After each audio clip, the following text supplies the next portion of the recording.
सर्वांना सप्रेम जय भीम. नमस्कार मंडळी, स्वागत आहे तुम्हा सर्वांचं आपल्या नवीन एका व्हिडिओमध्ये. अगोदरच माफी मागून घेते बरं का, कारण व्हिडिओ यायला तुमच्यापर्यंत खूपच उशीर झाला आहे. कारण माहेरी आहे आणि माहेरी म्हणल्यावर थोडासा आराम, निवांतात कामं सगळे हे चालू आहे आणि सगळ्यांसोबत गप्पा टप्पा मारणं चालू आहे. त्यामुळे ना एडिटिंगकडे आणि व्हिडिओ पोस्टकडे जरा दुर्लक्षच होत आहे. आणि त्याचबरोबर ना इकडे नेटवर्कचा एवढा इश्यू आहे ना, त्यामुळे तर काय मी सकाळी व्हिडिओ पोस्ट केला तर तो पार रात्री संध्याकाळीच व्हिडिओ पोस्ट होत आहे. त्यामुळे माझं सगळं शेड्यूलच बिघडून गेलेलं आहे. तर मंडळी, आज आहे 14 एप्रिल, म्हणजे डॉक्टर बाबासाहेब आंबेडकर यांची जयंती. आमच्यासाठी हा खूप मोठा सण आहे. आमच्या सगळ्यांचा हा सर्वात मोठा सण आहे. आणि ह्या दिवशी ना एवढं स्पेशल आहे ना, कारण त्या महामानवामुळेच आम्ही आज हे आयुष्य जगत आहे. त्यांनी आमच्यासाठी जे केलं आहे ना ते कुणीच करू शकत नाही. आणि त्यांचा जन्मदिवस म्हणजे आमच्यासाठी खूप मोठी गोष्ट आहे. तर कालचा व्हिडिओ तुम्ही बघितलाच असेल, माझा लॉंग व्हिडिओ. त्यात तुम्हाला समजला असेल की मी ताईकडे गेले होते, कारण तिच्या इकडे एवढी छान जयंती साजरी करतात ना. 13 एप्रिलला मस्त असा केक वगैरे कट केलेला, सगळ्यांनी डान्स केलेला. आणि त्यानंतर मग यायला खूपच उशीर झाला होता. रात्री 2 पर्यंत आम्ही तिथेच होतो. मग म्हणलं यायचं कसं, त्यामुळे तिथेच मी झोपी गेलेले. आणि आता सकाळी लवकर उठून यायचं होतं तर ताईने काही येऊच दिलेलं नाही, कारण तिच्या इथं खूप दिवसानंतर गेलेले. मग ती चहा नाश्ता वगैरे केल्याशिवाय काही येऊ देणारी होती का. मग धावत पळत घरी आलेलो तर मम्मीने बघितलं तर काय, लाडू पण करून ठेवलेले होते आणि त्याचबरोबर गुलाबजामुन पण करून ठेवलेलं होतं. एकटीने एवढं सगळं करून ठेवलेलं होतं ना, मला थोडीफार मदत म्हणून तिला तोरण ते लावू लागलेले. आणि त्यानंतर मग रांगोळी काढायला बसलेलो. तर रांगोळी काढत असताना ना एवढं ऊन लागत होतं ना, स्वीटून येतं अंगावरतीच घेऊन टाकलेलं, कारण ती एवढी छान रांगोळी काढते ना. क्लास वगैरे काही केलेलं नाहीये, तरी पण तिच्या हातामध्येच कला आहे एवढी छान. मग तिने रांगोळी काढली. ह्या सगळ्या गोष्टी ना मी स्वतः करायच्या अगोदर, पण आता माझं लग्न झाल्यापासून ह्या सगळ्या त्या करतात. आणि आता त्या पण मोठ्या झाल्या आहेत, त्यांना पण ह्या गोष्टी यायलाच हव्या.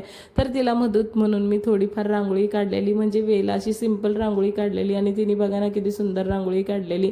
आणि भाऊ गेला होता टेरेसवरती झेंडा लावण्यासाठी, कारण ह्या दिवशी सकाळी सकाळी सगळेजण आपला निळा ध्वज फडकवत असतात. तर एवढं छान वाटतं. आणि गल्लीमध्ये असे रात्री त्याने पताके पण लावून घेतलेले होते, तर त्यामुळे एवढं सुंदर दिसत होतं ना. तेवढं केल्यानेच एवढी गल्लीला रौनक आलेली होती. खूप जेव्हा जास्त घरं नव्हती ना आमच्या एरियामध्ये, तर खूप भारी वाटायचं, कारण सगळे एकत्र येऊन हा फेस्टिवल साजरा करायचे. पूर्ण गल्लीमध्ये पताके लावायचे इथून ते तिथपर्यंत, शेवटपर्यंत. आणि त्याचबरोबर मंडप वगैरे टाकून आणि महाप्रसाद बनवायचे सगळ्यांनी एकत्र येऊन. एवढं भारी वाटायचं ना. पण आता हे सगळं कुठेतरी हरवत चाललं आहे गल्लीतनं. आता चौकामध्ये ह्या सगळ्या गोष्टी होत आहे. आणि गल्लीमध्ये असलं ना ते आपलेपणा वाटतो, आणि त्यामुळे सगळे जवळजवळ असल्यावर एकत्र येतात. पण आता चौकात म्हणल्यावर इकडचे तिकडचे येणार, त्यामुळे सहसा कुणी जात नाही.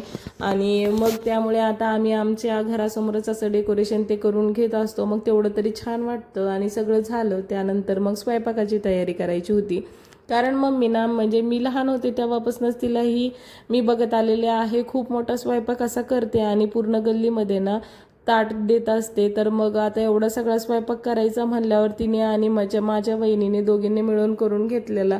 मग आता थोडीफार मदत म्हणून मी पण काहीतरी करावं म्हणून करायला लागलेले. आणि स्वयंपाक करून झाला, सगळ्यांसाठी ताटं भरली आणि नेऊन द्यायचं काम पण भूमी आणि आम्ही दोघींनी केलेलं.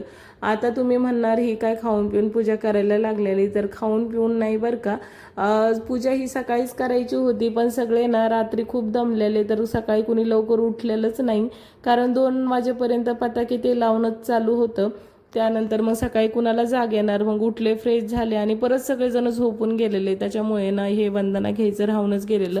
मग म्हणलं सगळे उठल्यावरच करूया, ह्यासाठी मी सगळ्यांची उठण्याची वाट बघत होते. मग म्हणलं आपण आता तोपर्यंत सगळी पूजा मांडून घेऊया. आणि त्यानंतर छान अशी सिंपल पूजा मांडलेली आणि सगळी तयारी ते करून झाली. जेवण पण करून घेतले. आता जायचं होतं आम्हाला संजय नगरला, आणि त्याच्यामध्येच एवढं वाईट घडलं ना. काय घडलं ते सांगते. सगळा मूडच ऑफ झालेला. माझ्या आजीची तब्येत अचानकच खराब झाली. म्हणजे तिची तब्येत खराब होती, पण हॉस्पिटलमध्ये आणल्यावर थोडंसं बरं वाटत होतं, आणि अचानकच एवढी तब्येत खराब झाली. मग तिला ॲडमिटच करावं लागलं. आणि त्यानंतर मग सगळा मूडच खुश झालेला. तरी मग सिंपल असं रेडी होऊन आम्ही गेलेलो संजय नगरला, आणि तिथे थोडा वेळ थांबलो. तर आजीची तब्येत ठीक नसल्यामुळे ना मन कुठंच काही लागत नव्हतं. मग म्हणलं चला आता घरी जाऊया. जातानाच थोडासा रस पिण्यासाठी थांबलेलो, कारण बाहेर आलोय म्हणल्यावर आता सगळेजण सोबत असल्यावर काहीतरी खायचं प्यायचं हे होणारच. त्यामुळे मग रसच मागवलेला आणि इथे बसलेलो असताना पण माझ्या भावाच्या मुलीचा डान्स सुरूच होता.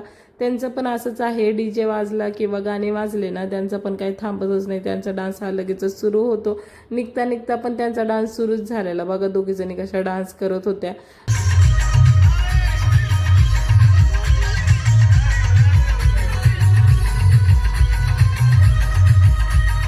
इथे गेल्यापासून यांचा डान्स सुरूच होता, तरी पण त्या थांबायला काही तयारच नव्हत्या. कसं तरी त्यांना घेतलं आणि आम्ही निघालो घरी जाण्यासाठी. तर कसा वाटला व्हिडिओ नक्की सांगा.